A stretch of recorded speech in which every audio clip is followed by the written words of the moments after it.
dynasties of the Old Kingdom, Egypt enjoyed massive economic prosperity and stability. The pharaohs held a unique position. They were believed to be something between humans and the divine, having been chosen by the gods to serve as their mediators on earth. Because of this, it was in everyone's interest to keep the king's glory intact, even after his death, when he was believed to become Osiris, god of the dead. The new pharaoh would then become Horus, the falcon god, who served as protector of the sun god, Ra. Ancient Egyptians believed that when the pharaoh died, part of his spirit remained with his body. To properly care for his spirit, the body was mummified, and everything the pharaoh would need in the afterlife was buried with him, including gold vessels, food, furniture, and other offerings. The pyramids became the focus of a cult for the dead pharaoh that would continue after his death. Their riches would not provide only for him, but also for the relatives, officials, and priests who were buried nearby. The pyramid's smooth angled sides symbolizes the rays of the sun and were designed to help the pharaoh's soul ascend to heaven and join the gods. From around 2950 BC, before the pyramids, the royal tombs were carved into rock and covered with a rectangular flat roof called mastabas. The oldest known pyramid in Egypt was built around 2630 BC for the 3rd dynasty's king, Giza. Known as the Step Pyramid, it began as a traditional mastaba, but grew into something much more ambitious. As the story goes, the pyramid's architect was Imhotep, a priest and healer who later would be deified as the patron saint of scribes and physicians. While Egyptologists often credit Imhotep as the architect, the ancient Egyptians themselves did not credit him with either the design of Dahshur's pyramid or the invention of the stone architecture. Dahshur's pyramid was built by stacking 6 mastabas, each smaller than the one beneath, to form a pyramid rising in steps, made using stone instead of the usual mud brick. This step pyramid stands on the west bank of the Nile River at Saqqara. Like later pyramids, it contains various rooms and passages, plus the burial chamber of the king. It reached a height of 204 feet, becoming the tallest building of its time.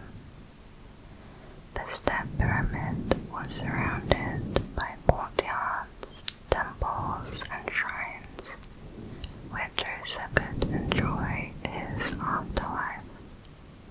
Although this was the first recognized step pyramid, there is at least one before it pyramid-like structure found at Saqqara, dating to the First Dynasty,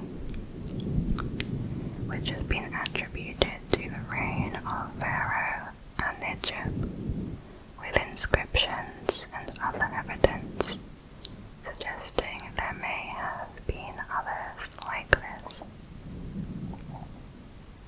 After Giza, the stepped pyramid became the norm for royal burials, although none of those planned by his successors were completed due to their short reigns. 3 pharaohs later, a step pyramid was built at Medum, filled in with stone and covered with a limestone casing. Nearby at Dahshur, another construction was begun on a pyramid apparently planned to have smooth sides.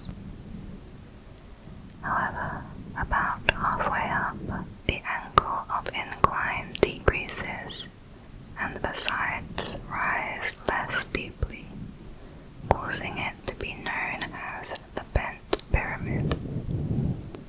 The change in angle was probably made during construction to give the building more stability.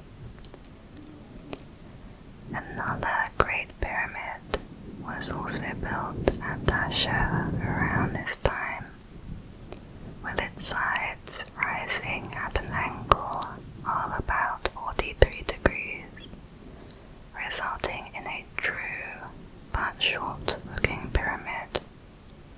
This was the first tomb constructed as a smooth-sided pyramid, the Red Pyramid at Dahshur, named for the red color of the limestone used to make the core of the pyramid. All 3 of these burial structures were built for the first pharaoh of the 4th dynasty, Sneferu. No pyramids are more celebrated than the Great Pyramids of Giza. They are located on the west bank of the Nile River. The oldest and largest of the 3 pyramids, known as the Great Pyramid, is the only surviving structure of the 7 wonders of the ancient world. It was built for Pharaoh Khufu, who was Sneferu's son and successor. Khufu reigned for 23 years, but little is known of his reign beyond his pyramid.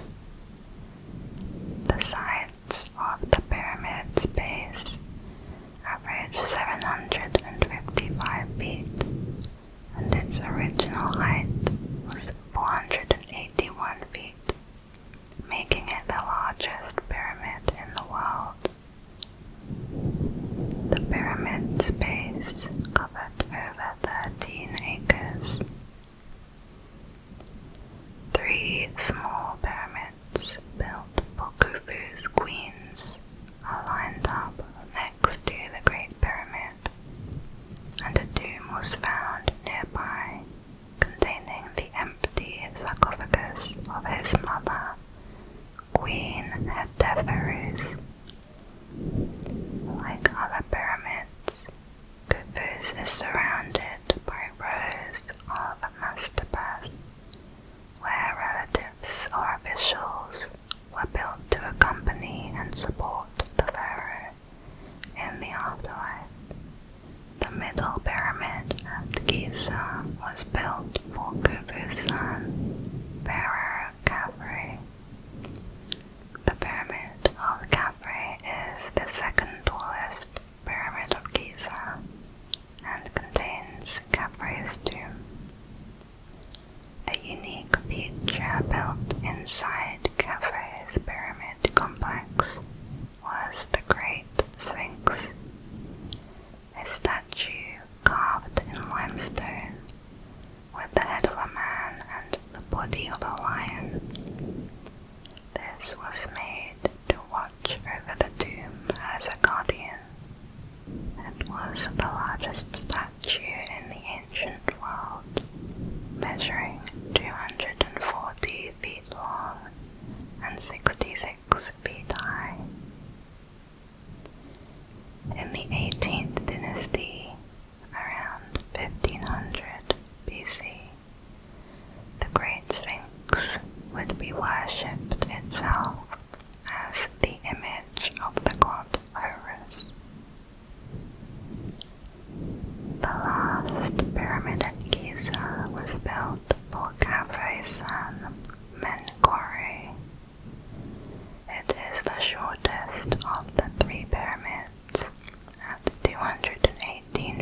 first was cut into the bedrock on which the pyramid was built, but remains unfinished.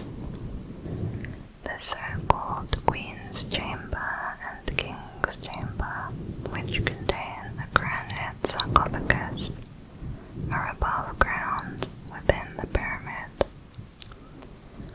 Although it is called the Queen's Chamber, Egyptologists believe this space was meant to be the final resting place for King Khufu until he changed his mind and opted for a burial chamber even higher.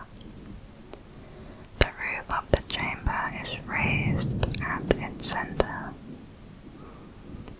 Khufu's sarcophagus rests in the King's Chamber, deep inside the Great Pyramid. In 2015, scientists used infrared thermography, which detected unexpected temperature differences in the stones of the Great Pyramid. Warmer temperatures on certain stones detected as the sun rises and sets could be an indicator of cavities or tunnels where the airflow is present. However, scientists were under strict orders not to make invasive excavations. In 2023, a new chamber was uncovered. A corridor measuring 30 feet long and 6 feet wide was found close to the main entrance.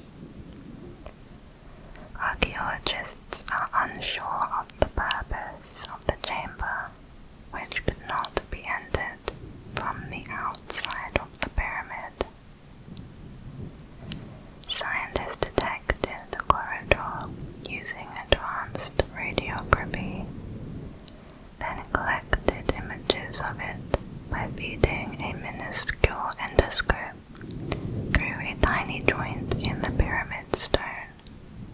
Who built the pyramids? Though some popular theories say the pyramids were built by slaves or foreigners forced into labor, skeletons excavated from the area show that the workers were probably native Egyptian agricultural laborers. They worked on the pyramids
Stones were pulled through the desert with ropes and sleds.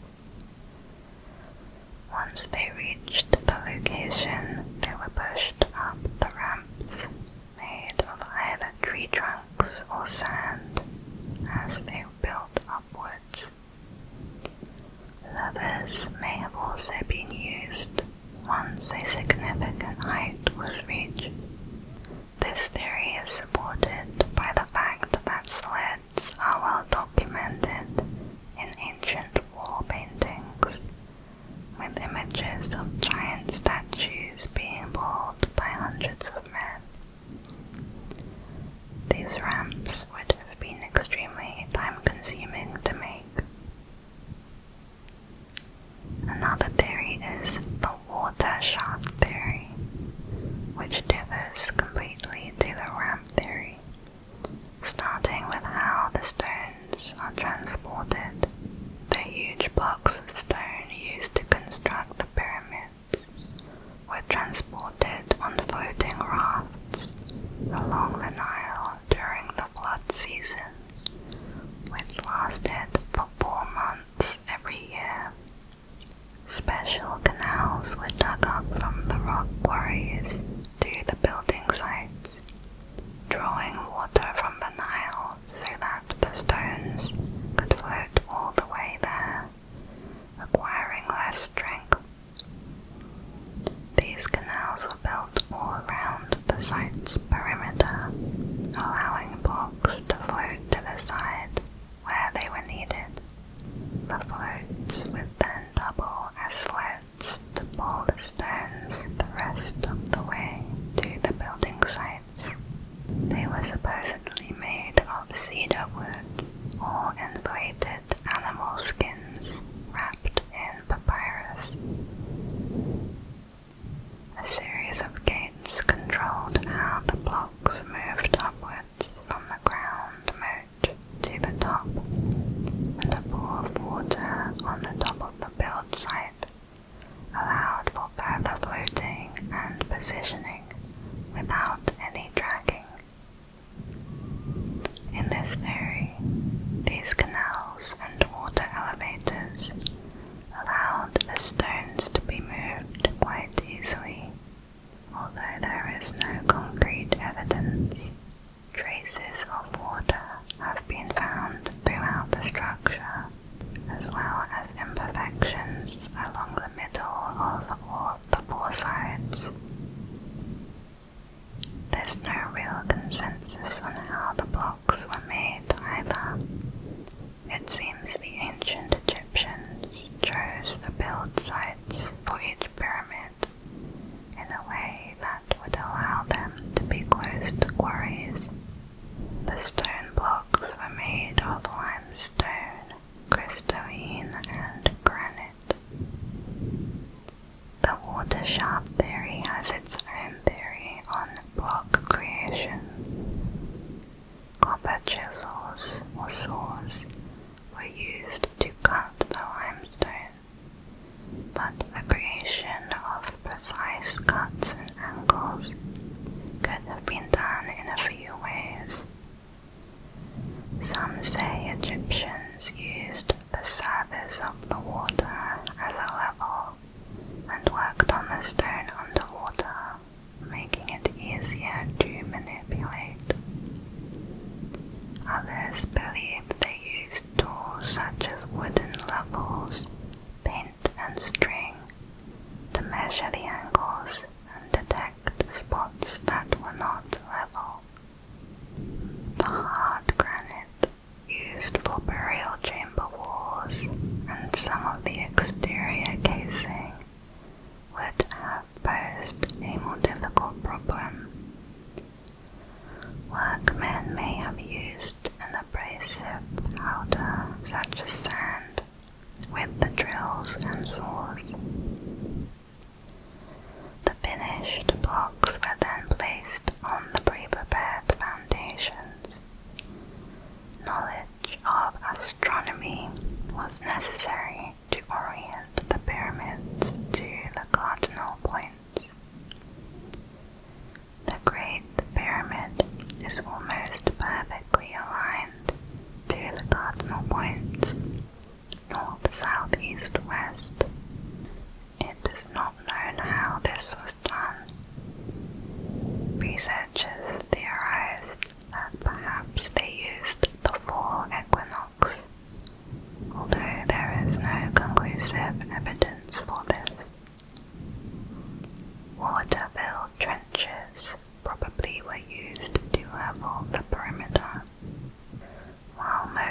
Most of the stone for the Giza pyramids were quarried on the Giza plateau itself. Some of the limestone casing was brought from Tura across the Nile, and a few of the rooms were cased with granite from Aswan. Marks of the quarry workers are found on several of the stone blocks, giving names of the work gangs, such as Craftsman Gang. Part-time crews of laborers probably supplemented the year-round masons and other skilled workers. Pyramids did not stand alone, but were part of a group of buildings which included temples, chapels, other tombs, and massive walls. Remnants of funerary boats have also been excavated. In the later Old Kingdom pyramids of the 5th and 6th dynasty, pyramid builders began to inscribe written accounts of events in the king's reign on the inside walls of the pyramids. They are known as the pyramid texts and are an important source of information about the Egyptian religion. The scarcity of ancient records, however, makes it difficult to be sure of the purpose of all the buildings in the pyramid complex and the exact burial procedures.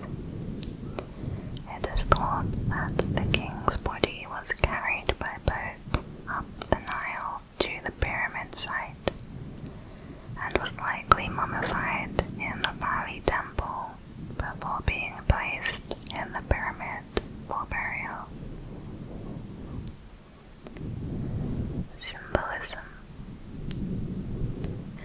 The shape of Egyptian pyramids is thought to represent the primordial mound from which the Egyptians believed the earth was created. In the creation myth, Ben was the mound that arose from the primordial waters, Nu, upon which the creator deity Adam settled. The Ben stone, also known as a pyramidion, is the very top stone of the pyramid. It was the location on which the first rays of sun fell. The shape of a pyramid is also thought to represent the descending rays of the sun, and most pyramids were covered with polished, highly reflective white limestone in order to give them a brilliant appearance when seen from a distance.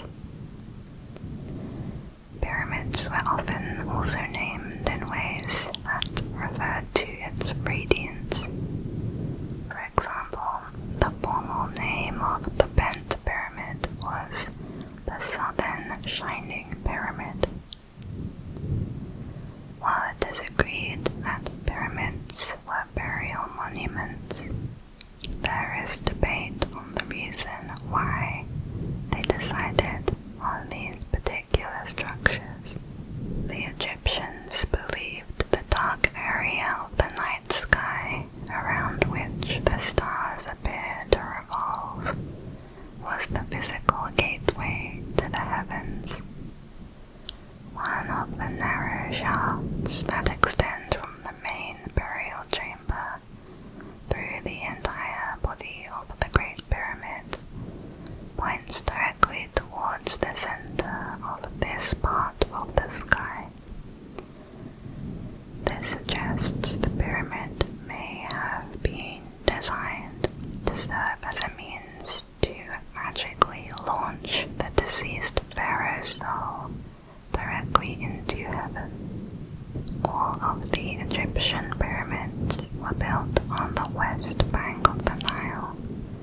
site of the setting sun, which was associated with the realm of the dead in Egyptian mythology.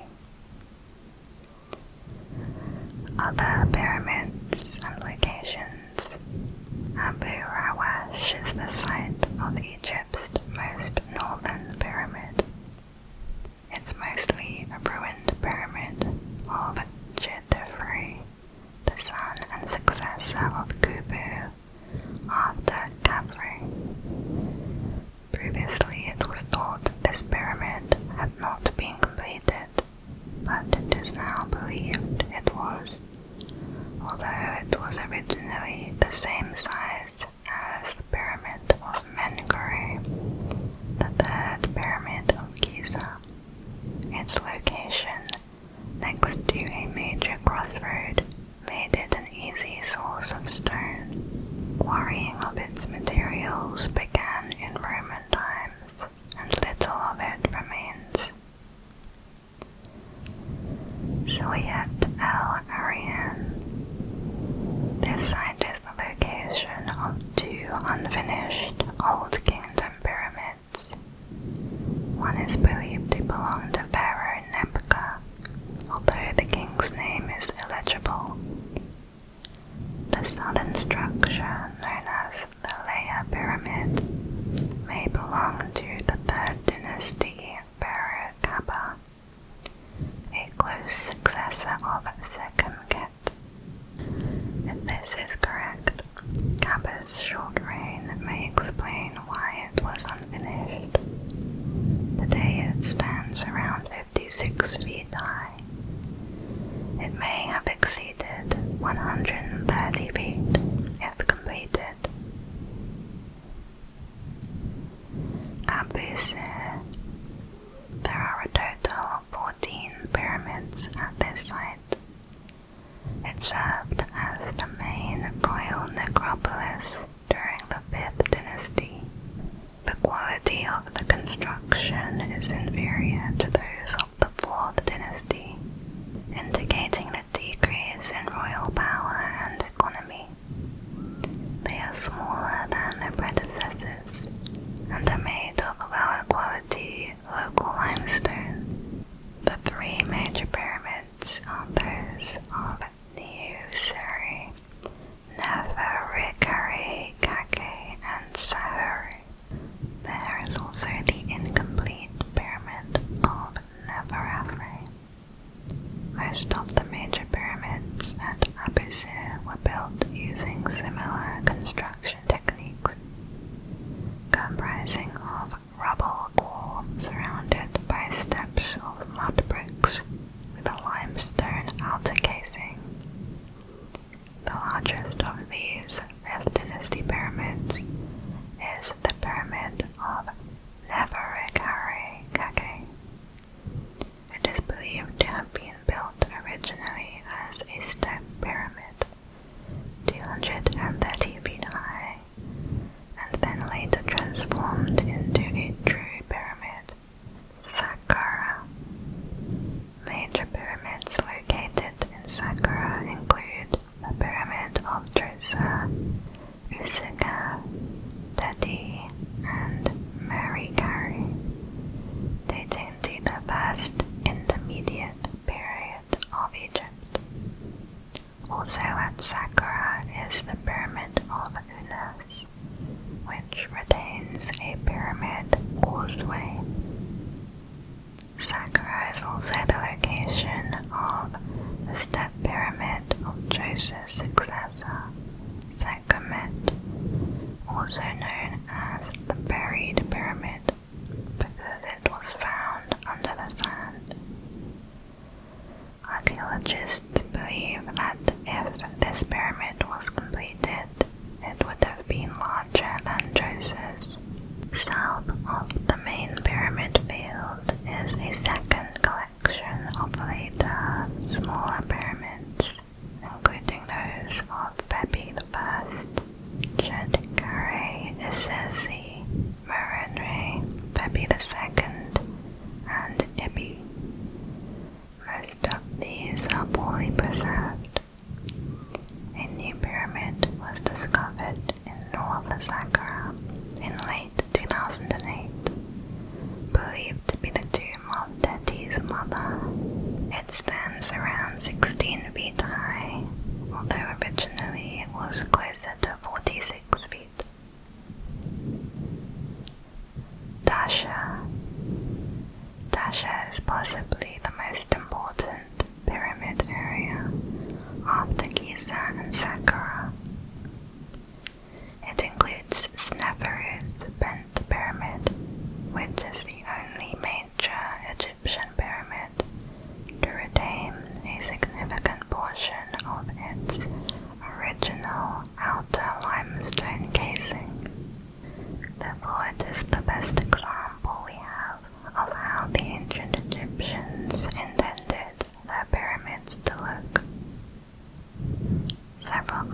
lost some of his semi-divine status as the power of administrative officials grew.